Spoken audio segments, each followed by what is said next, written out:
Hello, my name is Abe, and welcome to Let's Look at Night of the Blood Moon.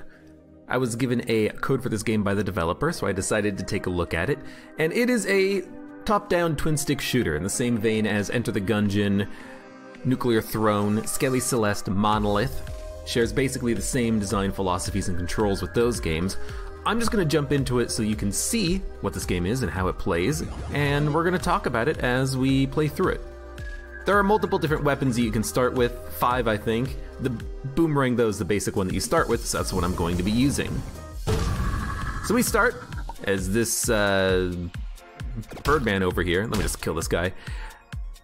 It's a twin stick shooter. You run around, you can shoot in various different directions. You have a melee attack, a la Skelly Celeste, where the melee attack has an infinite use, but you have a ranged attack that you can throw out, which in our case is the boomerang. It's the item that we selected at the very beginning of our run here.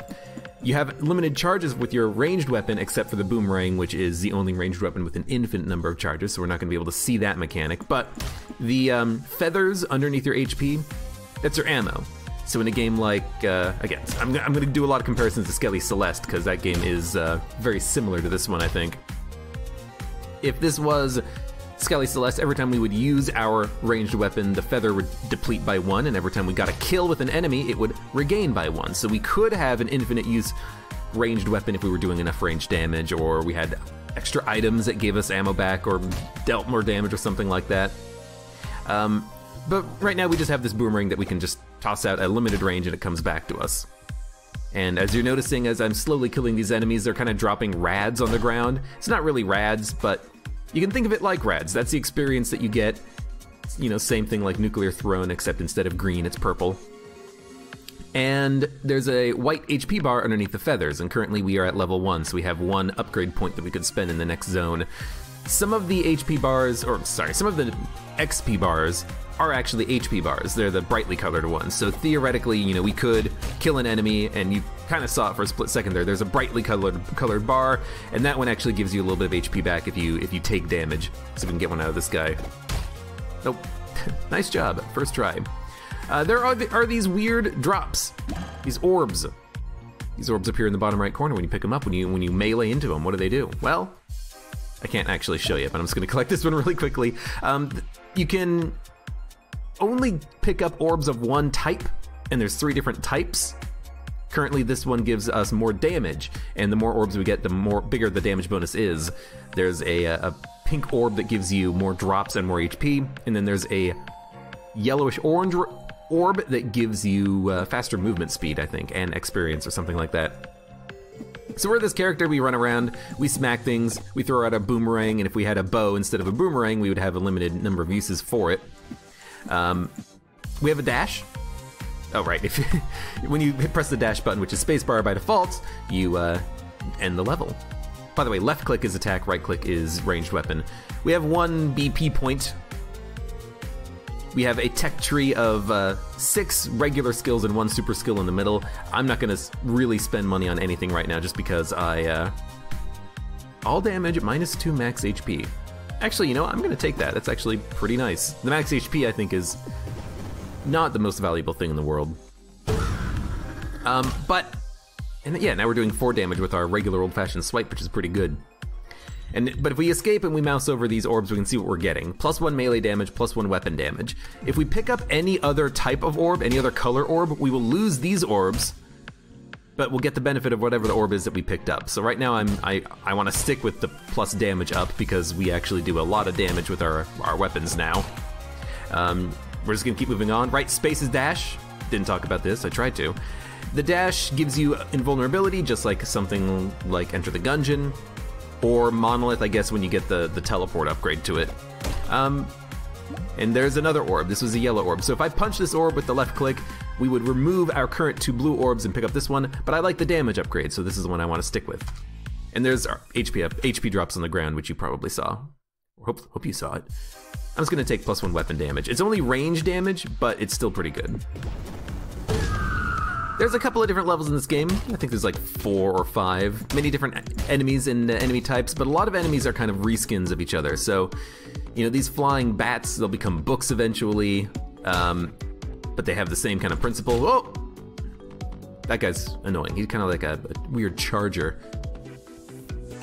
If you've ever seen the jungle level in Nuclear Throne, you might think to yourself, hey, there's a lot of shrubs here. Are some enemies in shrubs? Yes, they are. Although they're not assassins, although they are kind of assassins. But some of these shrubs do have enemies in them. There is a tell. I'm not seeing any enemies. That's an enemy. You can see because it kind of has like 3 little dots inside of it. That's how I've been telling them apart. But there's a tell right there. So it's not just a random shrub that has enemies in it. You actually can tell. So right now we're only doing 3 damage because we dropped the boomerang. The boomerang, when you throw it, if it hits a wall on the way back, it gets dropped onto the ground.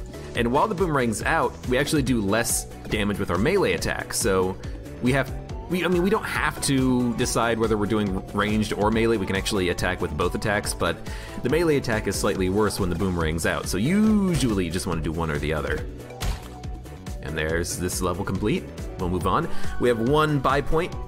We can upgrade the boomerang in order to prevent it from hitting a wall and then dropping. It'll always come back to us. Or we could get melee damage, melee up, speed up, HP down, restore HP, +1 weapon damage. We've already taken that. Plus all damage, -2 HP. We've already taken that one. So I don't want to buy any of these. These will change every level. Maybe not the one in the middle, but the ones on the sides will change. They will recycle, so we don't need to take it now. We can save our upgrade point and then spend it later. Anything that honestly gives me more HP or damage is probably what I'm gonna focus on, because we do a lot of damage right now. 5 damage with the boomerang, and you know, we took some damage there. And I would like to continue the process of gaining damage or regenerating some HP that we had. So we took some damage there.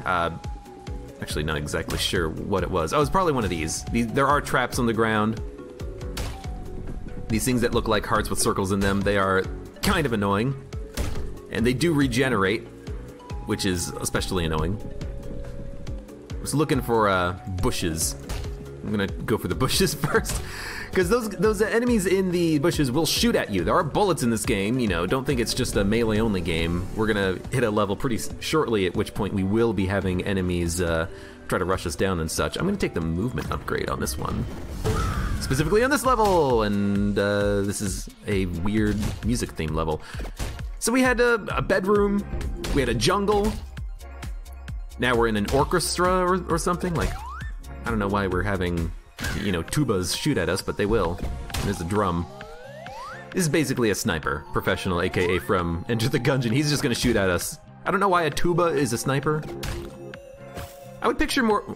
Why did you drop on the ground? I would picture like a flute to be a sniper. You know, long and thin, kind of like a blow dart or something. I don't know. +1 HP. Dash deals 1 damage, plus move speed. That we've already taken these 3 on the right. I'll take the +1 HP. Thank you. Now we have 5 HP instead of 4, because one of those upgrades that we took did reduce our HP a lot.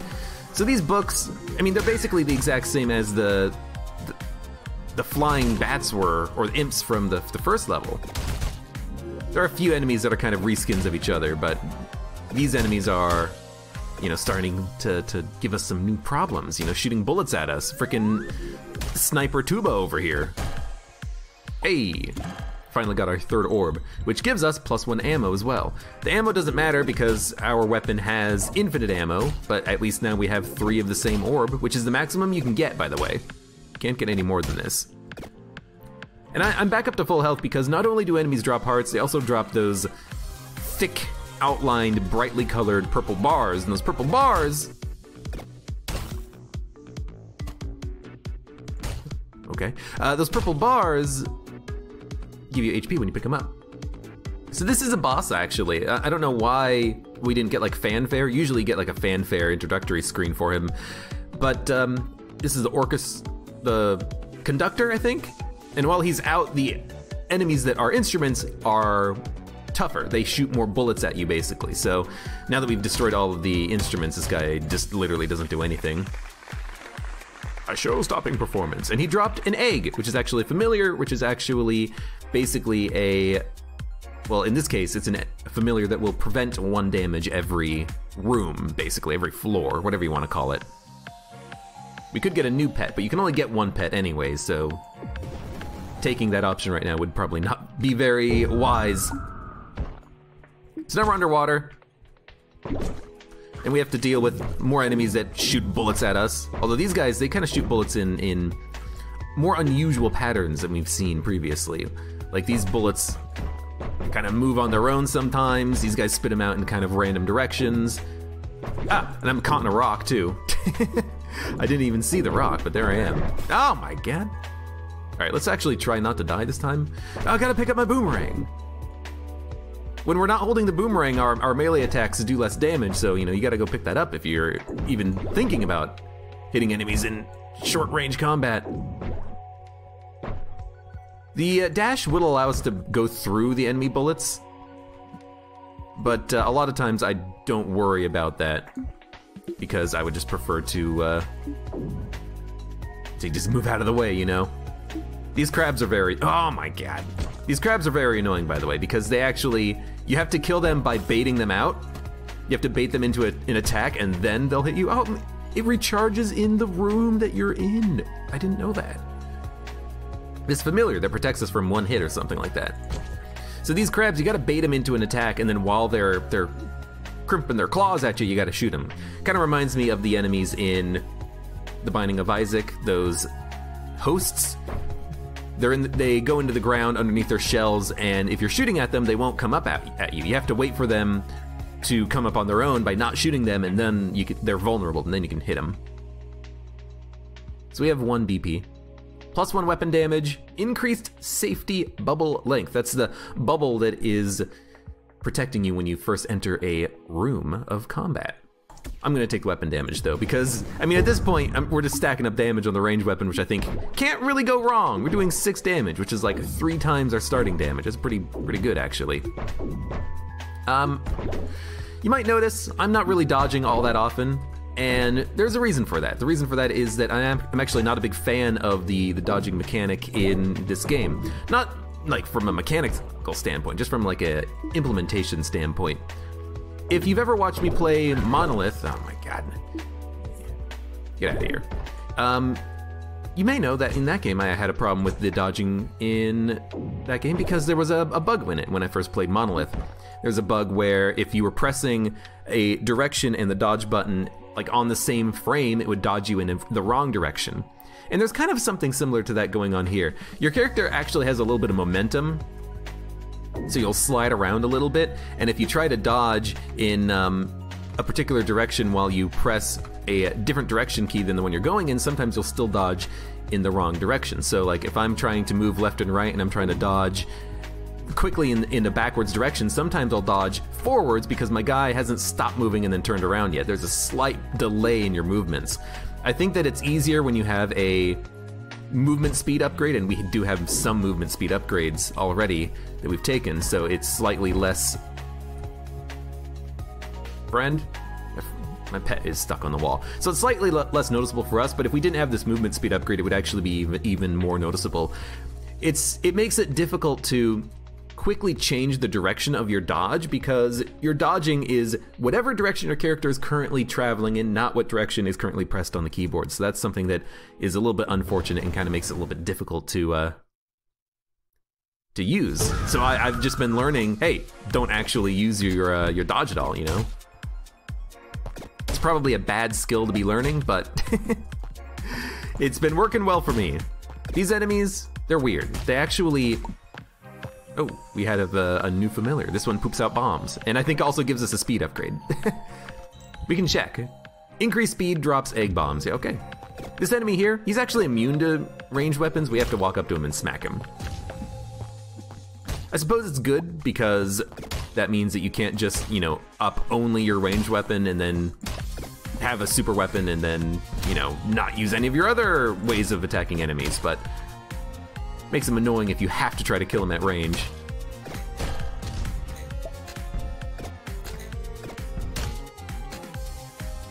There we go. It's freaking mushrooms, or freaking melons. I don't know where they're coming up out of the ground, but they're coming up out of the ground. They're very annoying. So yeah, the dodging, you can't hurt yourself with your own egg bomb, by the way. But the dodging, it's a little bit wonky, so I don't usually use it that often. I usually just try to dodge around the bullets. And honestly, it doesn't seem to be that necessary to dodge roll that often, because honestly, like, the Melon King is rising. That's our boss intro. And that's the Melon King over there.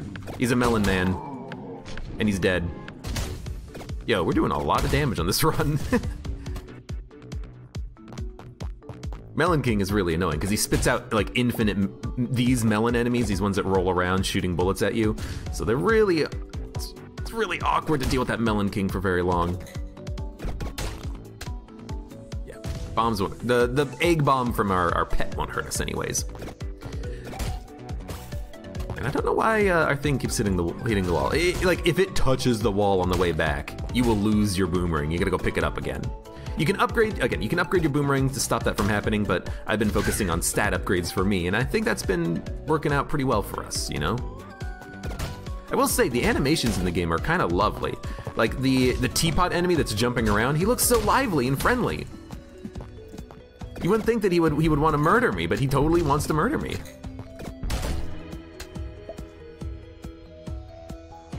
Oh. I guess you can see all of the melon patches on the ground before you walk up to them, but still.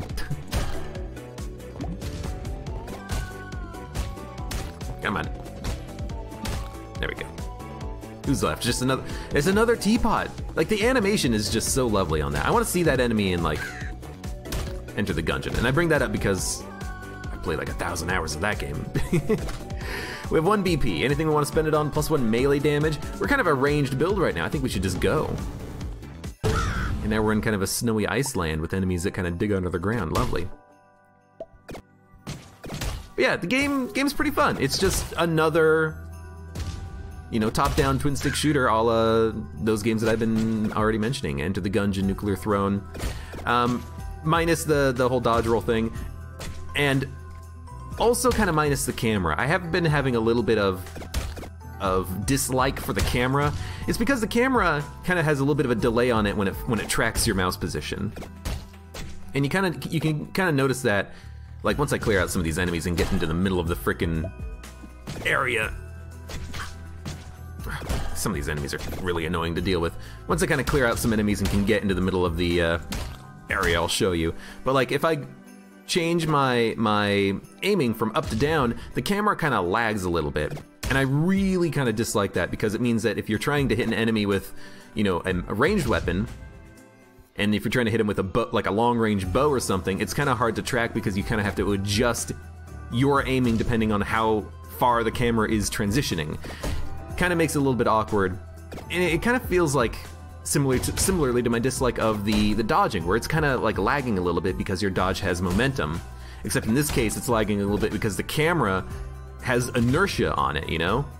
Like, this is something where I would much prefer it if the camera, like, instantly tracked to my cursor, and in that way my character would, like, be in a very consistent position on the screen. Because the fact that when I move around that my character kind of, you know, changes his position on the screen slowly, kind of does impact your ability to quickly dodge or shoot or attack or things like that. It's a pretty minor complaint, but it is something noticeable. It's less noticeable now that I'm getting used to it, of course, but it was still a little bit awkward initially. All damage plus, and then -1 additional HP when hit. I don't want to take double damage.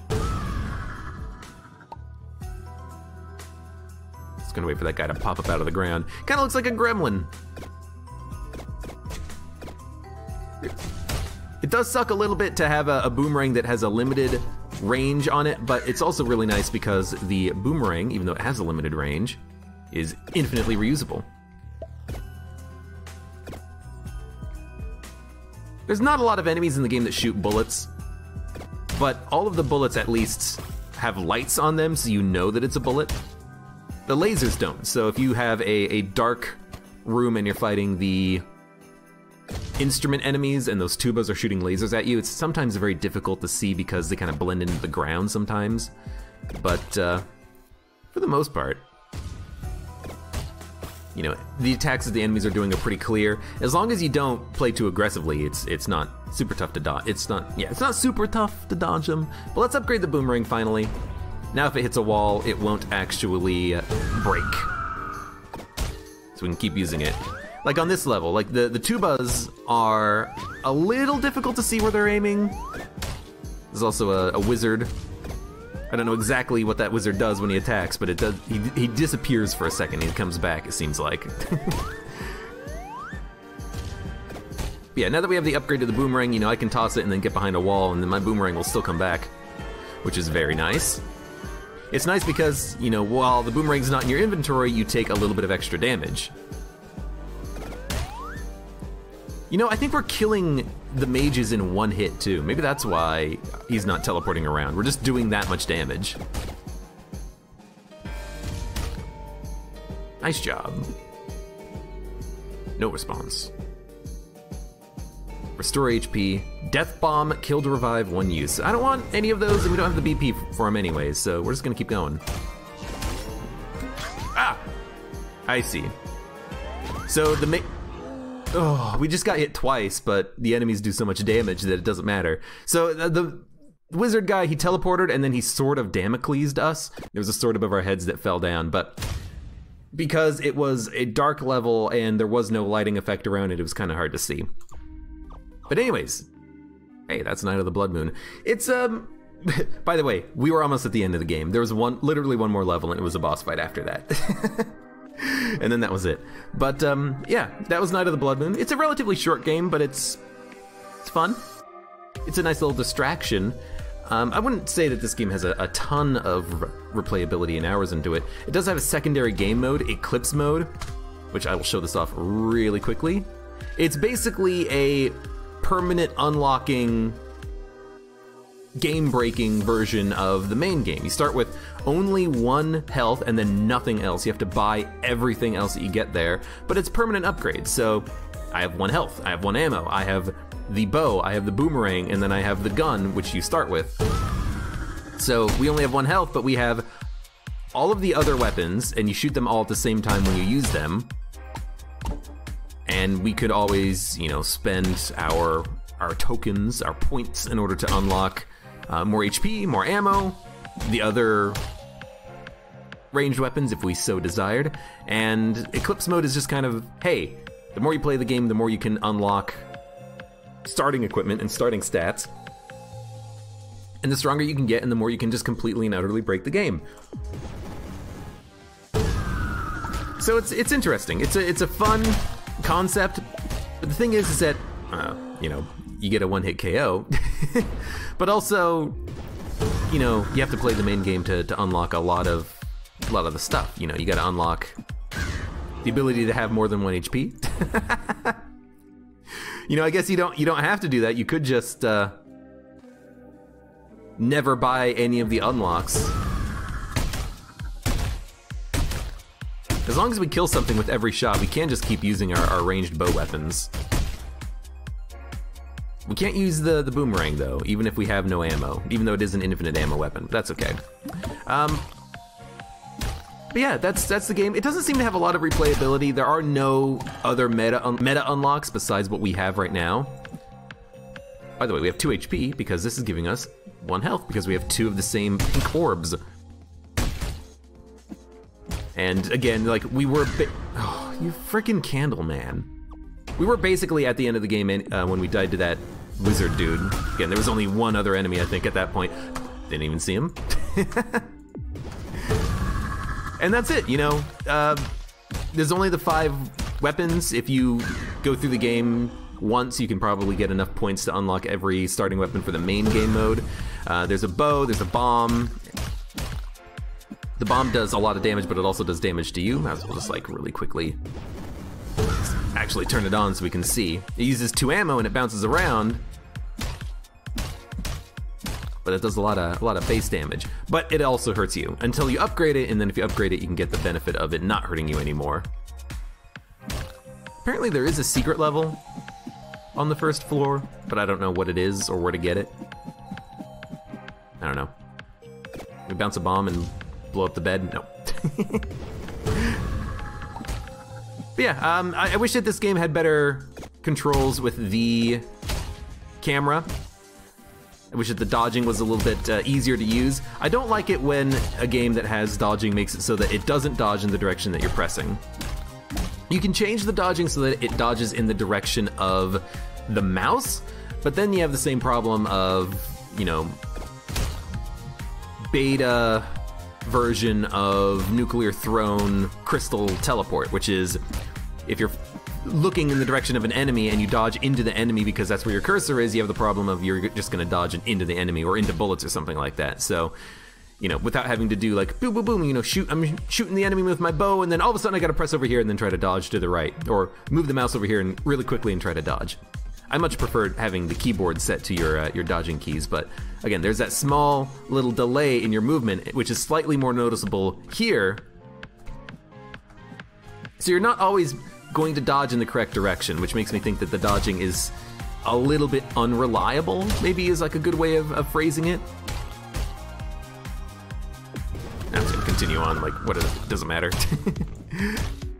But yeah, it's a fun little distraction. It's a fun game. But again, I'm not sure, you know, exactly how much replayability this has, because it doesn't seem like there's much after what I've already shown you. Like, I don't think there's any other unlocks. I don't think there's like a new game plus. I don't think there's gonna be, you know, a new final level after the final level that I've already played through, because that just kind of seemed like it was the end of the game right there. Again, the one level that was immediately after the place where we died with the wizards. But yeah, I mean, I don't even know how much this game is on Steam. I didn't even look it up. I really should have done that, shouldn't I have? But if you are a big fan of any sort of a twin stick shooter, then maybe this game will be right up your alley. Ugh. Got killed by the assassin. The assassins are really awkward to deal with because you actually do have a little bit of a delay when you do your melee attack, kind of similar to like a Skelly Celeste, where you can't really walk and swing at the same time. You kind of have to do one or the other. That, combined with the weird dodging, combined with the weird camera, combined with your character having a little bit of momentum, means that a lot of enemies are actually kind of just annoying to deal with, like these yellow imps that speed towards you when they see you. I don't know. I feel like the movement is a little bit clunky, but it's a good game. You know, it seems well developed so far. The developer said he's going to be adding more content to it as he goes. But it's one of those things where I just don't see myself putting a lot of hours into this game or a lot of time into that game, because I think I've already I've seen everything the game has to offer right now. Again, there's the final boss. I played through the game twice just to play through the game and just kind of see what it was about, and I beat it on my second playthrough. I don't know if that's an indication that the game needs to be a little tougher. Like maybe there need to be more enemies that shoot bullets or something. But it's not that hard. You get through the content pretty quickly, and you know, unless you're going for you know, massive unlocks so that you can get to the Eclipse mode and then have like as strong of a start as you possibly can, it's just like, don't need to do anything else. I don't need anything else. It's weird that some enemies have a dislike for ranged attacks, like they'll actively try to dodge your ranged attacks. Like the shrubs, once they activate, they will try to dodge your ranged attacks. And then there was those chef enemies that seem to want to try to dodge your ranged attacks too.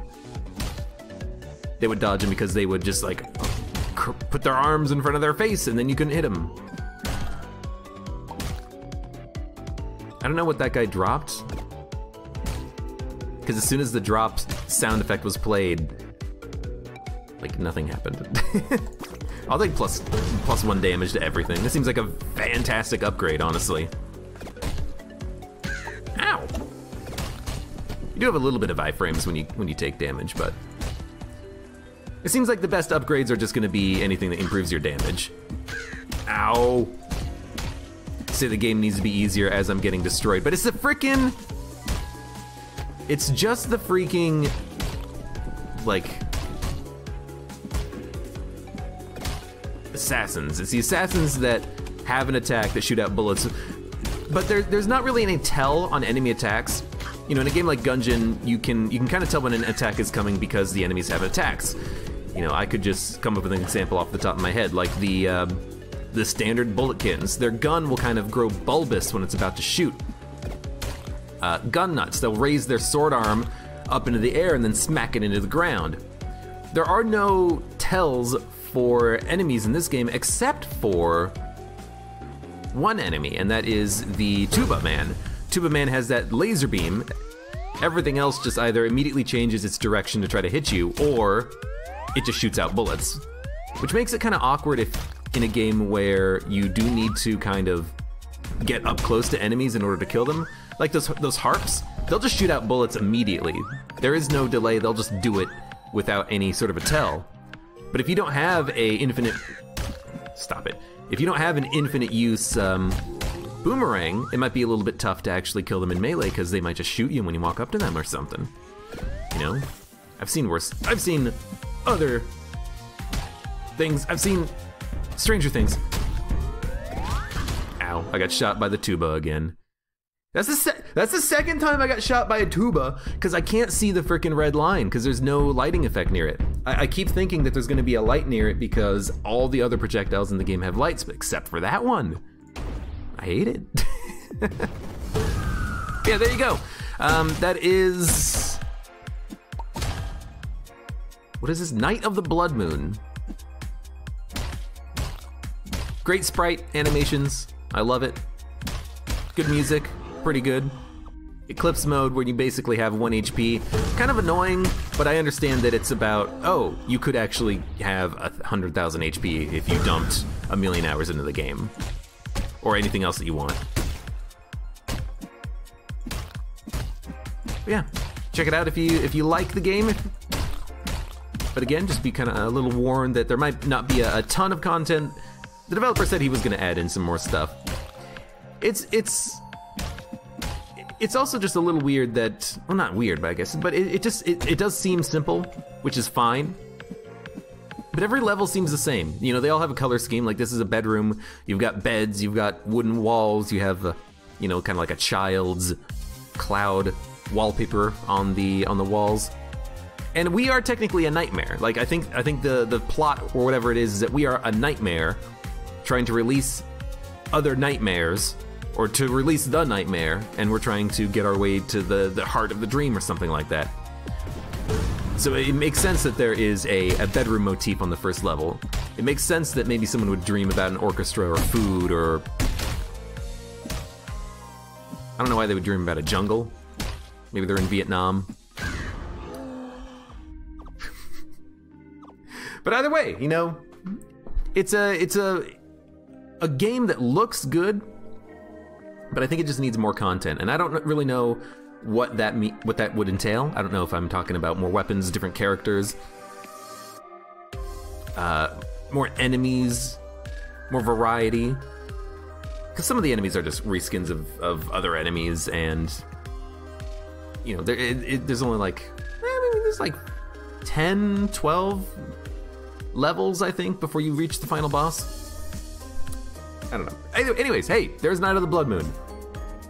I did enjoy my time with it. I think it's a fun game, but I'll reiterate, it's not a game that I think would capture your attention for too long.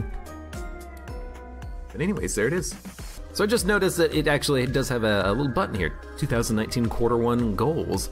And looks like the developer has a couple of things that he wants to add to the game. New skill system, safer spawns, new weapons, add 1 pet per each month of 2019. I think there's like 4 or 5 pets in the run right now, and it's something like, this pet can hold on to HP for you that you can kind of carry with you. This pet gives you +1 maximum ammo. This pet gives you, you know, +1 hit you can take before you actually take HP damage. This pet gives you a speed up plus random bombs that are dropped. And implement cursed runs, which I imagine would probably be how you would kind of get a tougher game out of it. Something where you can't just, you know, beat the game on your like second attempt or something like that. And I looked it up on Steam. Game was $8. So if you think it's worth $8, you can check it out for yourself. I'm not going to tell you if it's worth $8 or not. That is up to you to decide. It's up to you to do your own research, and this is only one data point of that research. But thank you for watching.